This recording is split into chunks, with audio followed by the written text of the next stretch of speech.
Hello my dear students, I hope you are fine. तो बच्चों देखो, आज हम स्टार्ट करने वाले हैं आपका चैप्टर आगे। ओके। तो स्टेफन और जो सायरन हैं दोनों ग्राउंड में घूम रहे हैं और वो बातें करते हैं, है ना। तो चलो आगे क्या होता है। Well it was not too long.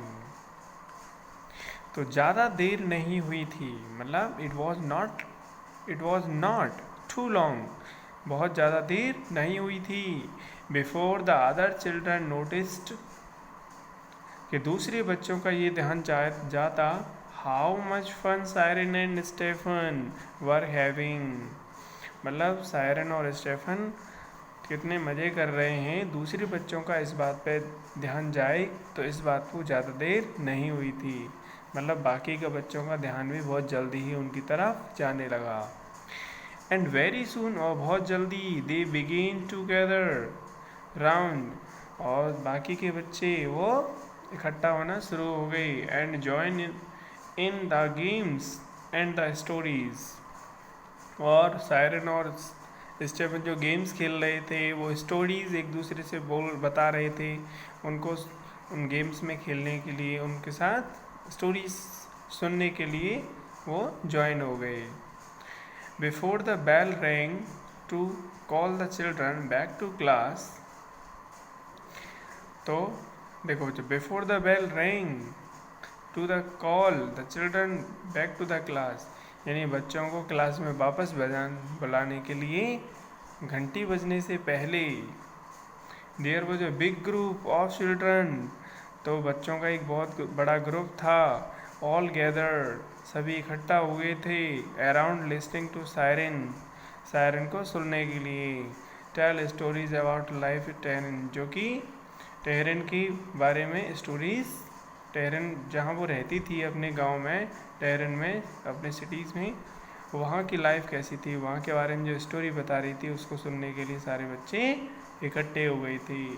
And how she had hidden, और वो कैसे वो छुप जाया करती थी, अंडर हर बेड, अपने बेड के नीचे। when, जब she here the bombs dropping from the sky at night, जब रात को आकाश से बॉम्ब गिराए जाते थे तो कैसे वो बेड के नीचे छुप जाया करती थी। और how she would visit her crazy uncle, और वो कैसे अपने क्रेजी अंकल के यहाँ पे जाया करती थी, घूमने जाया करती थी। In a big house, who lived in a big house, जो कि एक बड़े से घर में रहा करते थे। ऑन द बीच, बीच पर, मतलब जो समुद्र के किनारे जो होती है जगह, उसको क्या कहते हैं, बीच कहते हैं। तो उस पर उसे उसके एक अंकल थे, उसका मकान था बड़ा सा, तो वहाँ पे वो जाया करती थी। Which she went for the holidays, जहाँ पे वो छुट्टियों के दिनों में जाया करती थी।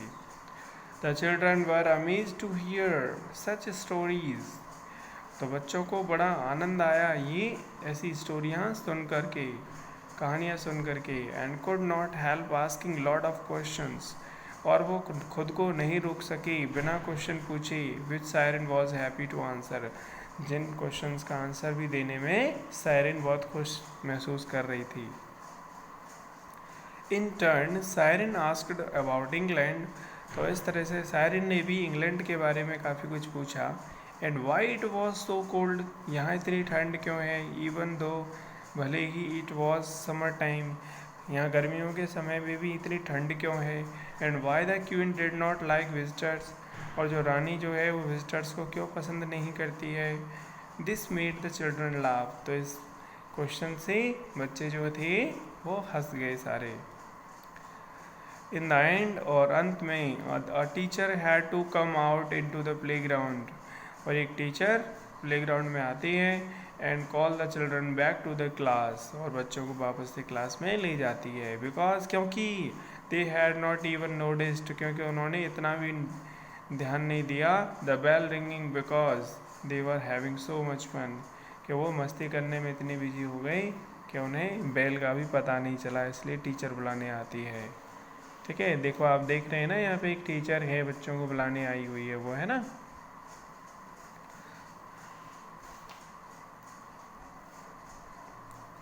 On her way across the playground, Siren felt a great rush of gratitude towards Stefan.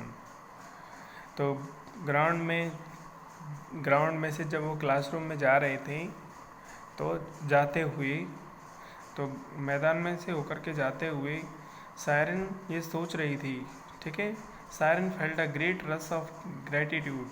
तो सायरन के मन में बहुत आभार था, एक थैंक यू की भावना थी, किसके प्रति, स्टेफन के प्रति। बिकॉज क्योंकि he had shown her something very important, क्योंकि उसने उसको कुछ बहुत ही इंपॉर्टेंट चीज़ के बारे में बताया था। It's okay to be different, मतलब अलग होना कोई बुरी बात नहीं है, चेंज होना कोई बुरी बात नहीं है। It's okay, she told her self. तो उसने खुद को ये बताया कि डिफरेंट होना कोई बुरी बात नहीं है। इनफैक्ट वास्तव में it is really quite beautiful, वास्तव में ये पूरी तरह से मज़ेदार है, सुंदर है बहुत। एंड विद दिस थॉट, और इस विचार के साथ, हेल्ड फर्मली इन हर माइंड, और अपने मन में उसने पूरी तरह से बिठा लिया, little Siren was determined to make a new life for herself in England. तो उसने इंग्लैंड में अपने लिए एक नई दुनिया बसाने का, एक नई दुनिया बनाने का निश्चय कर लिया। And make her parents very proud, और अपने पेरेंट्स के लिए भी उसने बहुत प्राउड की बात रख, ठीक है, की। और उसने काम भी ऐसे किए जिससे कि उसके पेरेंट्स को प्राउड फील हो। ओके स्टूडेंट्स, तो देखो इसमें सायरन जो शुरू में कितनी डरी हुई थी कि मैं अपनी जगह छोड़ करके नई जगह जा रही हूँ, पता नहीं कैसा होगा, तो उसको बहुत मिस करती है अपनी जगह को, है ना। लेकिन बाद में वो उसके लिए बहुत, ठीक है, अच्छी हो जाती है। तो यही इस चैप्टर में बताया गया है कि हमारे लाइफ में भी कभी कभी ऐसे बदलाव आते हैं कि हमें कुछ एक जगह छोड़ कर के दूसरी जगह जाना पड़ता है। इवन जैसे आप मान लो अभी पढ़ रहे हो, है ना, हायर स्टडीज़ के लिए हो सकता है आपको अपना शहर, गांव, घर छोड़ना पड़े, दूसरी जगह जाना पड़े। आपको कुछ दिन मन नहीं लगेगा, अजीब लगेगा, आपको याद आएगी, है ना। तो फिर आप, है ना, शुरू में तो दिक्कतें होती हैं, लेकिन आप वहाँ समझोगे, फ्रेंड्स बनाओगे, है ना, अच्छी चीज़ें करोगे, है ना, खुद को समझोगे, तो फिर वहाँ पे आप ढल जाओगे आराम से, ठीक है। और फिर एक नई तरह से आप स्टार्ट करते हो जीना, ठीक है। सो आई होप ये चैप्टर का एसेंस जो है आपको समझ में आ गया होगा। ओके स्टूडेंट्स, तो इसी के साथ हमारा चैप्टर हो जाता है फिनिश। तो नेक्स्ट वीडियो में हम इसके करेंगे question and answer. So thank you.